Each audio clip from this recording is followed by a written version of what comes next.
un logo, il doit être compréhensible, il doit être pertinent par rapport à la cible et à ce que tu vises.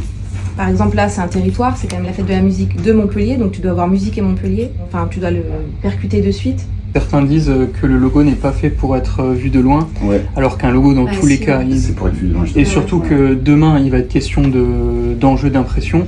Et quand on imprime en petit, il y a des logos, ça va devenir, enfin selon la méthode d'impression, ça devient une bouillie d'encre parce que les caractères se mélangent. Montpellier 21 juin 2025, on a du mal à le lire, alors que le logo est plutôt gros là déjà, vous voyez. Donc imagine déjà sur un format un peu plus petit, sur une affiche, je sais pas, en A3, avec le logo qui va être en bas à droite, ou peut-être un peu au milieu, mais pour moi, c'est beaucoup trop gros. Pour moi, un logo, c'est pas censé non plus être vu en 4x3. Merch des t-shirts, ça fonctionne ça. C'est que ça fait vraiment blason.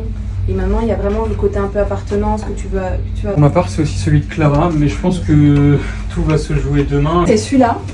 Moi, après, celui-là. Et j'ai ceux-là vraiment en ballottage. En même temps, c'est vrai que les arguments sur le côté l'écriture festive, ça suffit à lui-même, etc. Faut bien départager au bout d'un moment, quoi. Le verdict sera bientôt rendu.